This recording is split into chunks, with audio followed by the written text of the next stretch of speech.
Oh yeah, picking up new toys.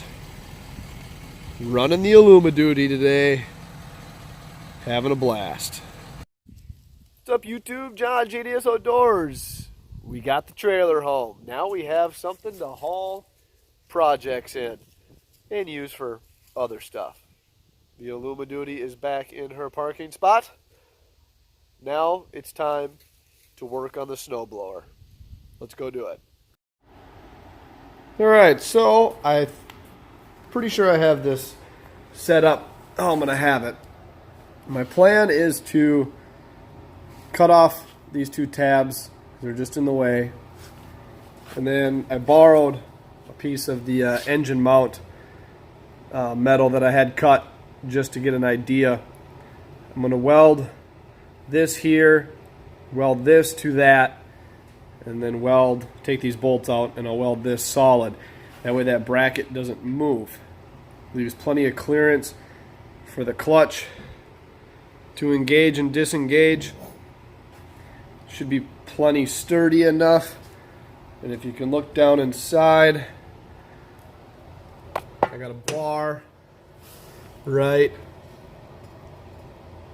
here that's going to weld from the side to down to the push tube. Right now it's resting on the floor, but you get the idea. So that should be pretty sturdy, I would think. Also, down the side here, maybe. Right there, I'm going to weld these two together. Also for a little bit more support. Now all I got to do is cut two more pieces. I got to cut a piece for this, then I got to cut the other bracket that's down over there for this side. So let's go ahead and get those cut. Then we can grind off some paint and start welding.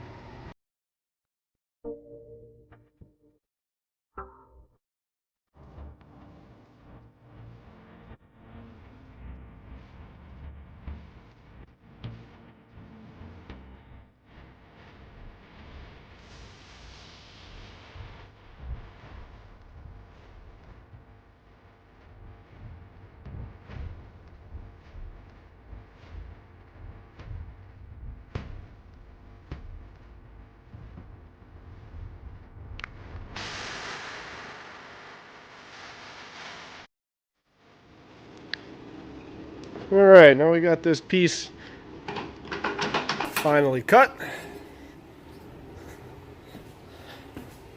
It's going to mount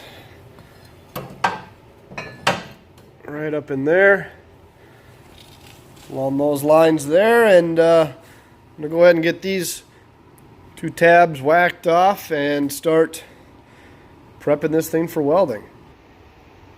Alright, now we have easily the least most fun part about welding and using old stuff: prep. The prep is pretty much done for mounting the plow push tube onto the snowblower. So let's go ahead, get this thing lined up, positioned properly, and tack it in. I'm going to tack it together first before I fully weld it, just so I can install it on the Honda, tack together, make sure everything lines up, fits, and works. If it doesn't work, if it's just tacked together, you can take it apart easier than if it was fully welded. So let's go ahead and do that and start melting some metal.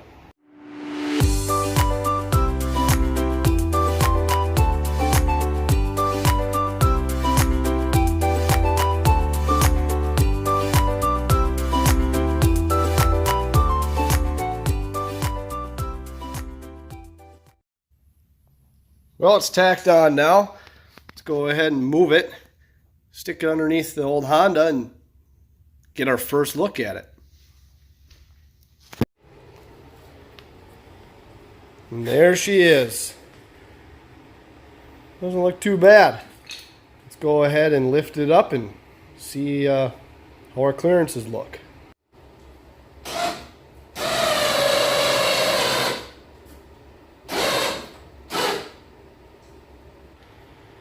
Well, she definitely gets her off the ground pretty nice. It's looking pretty good. Let's go ahead and set that engine on there and see how much more she squats, because we got plenty of clearance there for all the pulleys and stuff. Looking good. I'd say that is about perfect. Keep in mind the engine's just loosely sitting on there, so it's not in its exact position.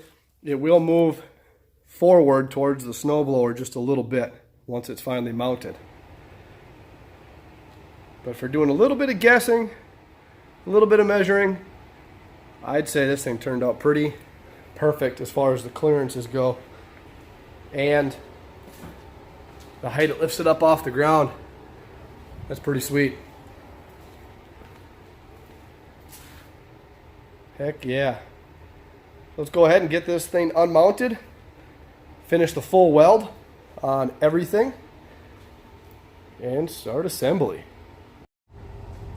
Alright, I know I said in the last little clip that I'm going to fully weld everything, and I fibbed on that a little bit. I'm going to finish fully welding everything you see here in, and then I am going to tack the pulley assembly in to the frame, then do another test fit just to make sure. And then if that ends up clearing everything, which I'm about 95% sure it will, then I'll fully weld that in and we can go ahead and install the engine mounts. So let's go ahead and get this portion fully welded and the pulleys tacked.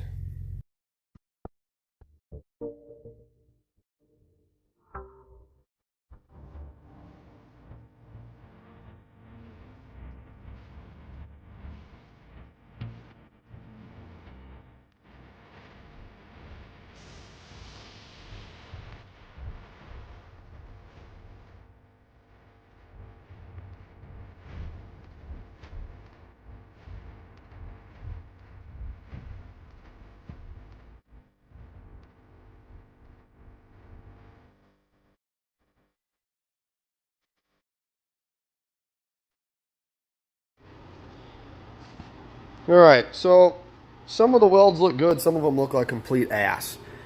Like that one looks decent. That one looks like crap. That one looks mediocre. That one looks pretty good. That one looks really good.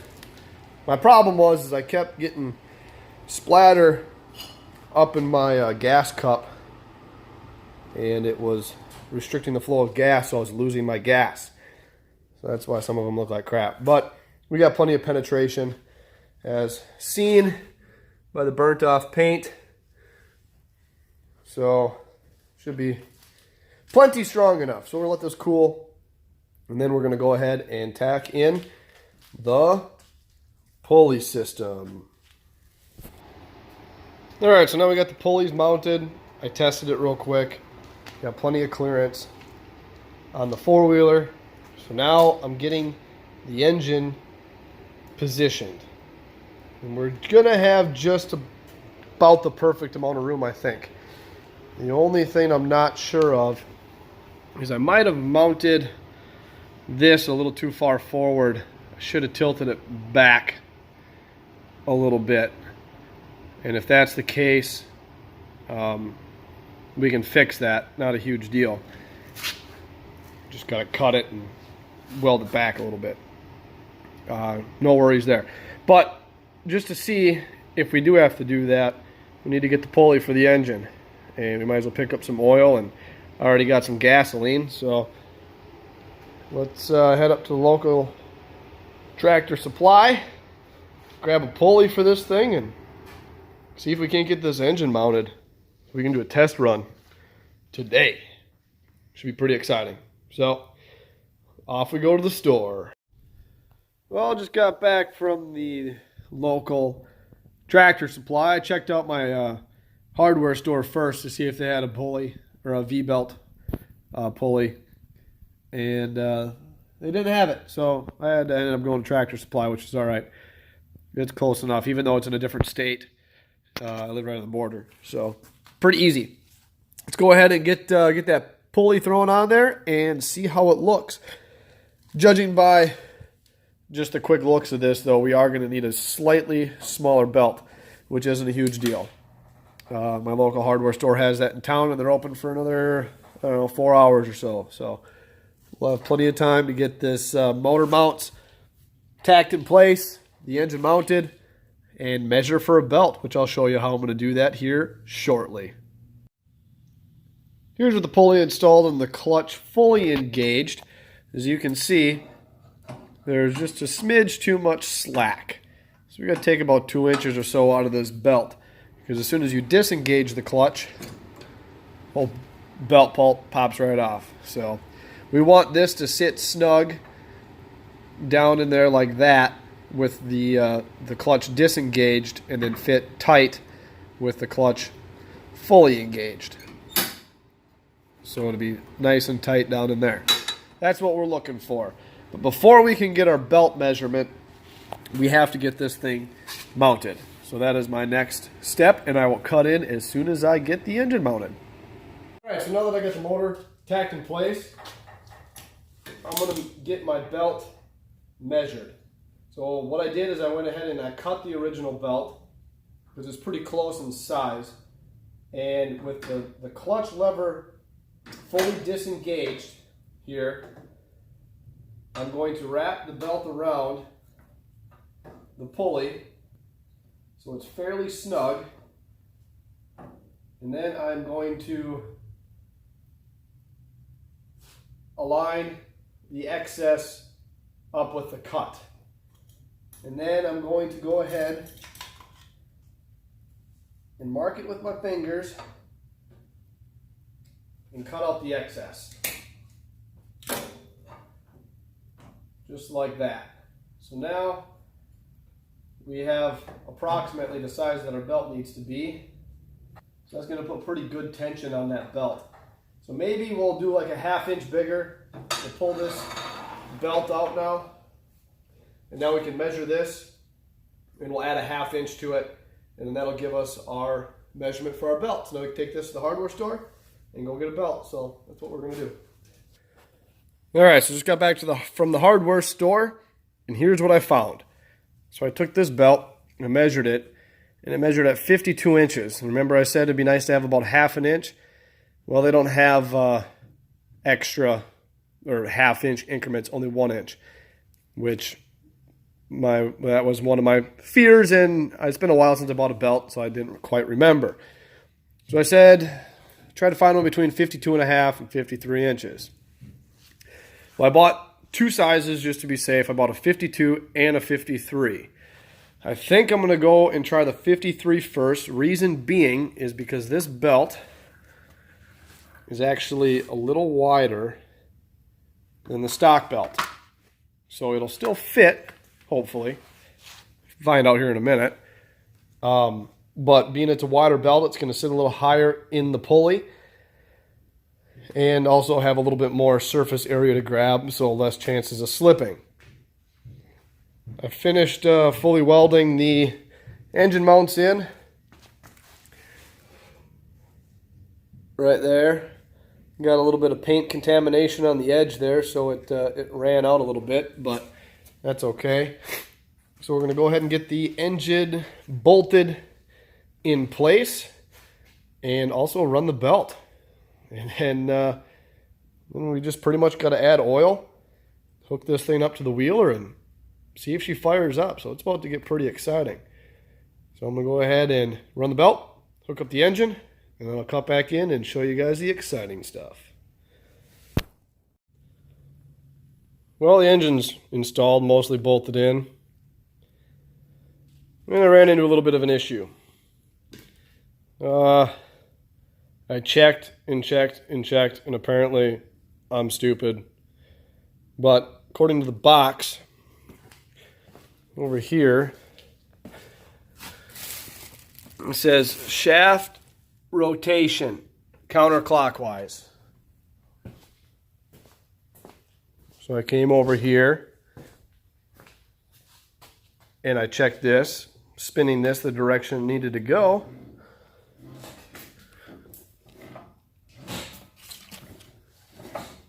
And that's counterclockwise.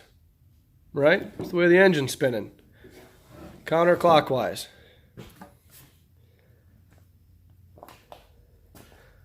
Then I come over and pull the rope just slowly, and it spins clockwise, which means in return the auger spins backwards.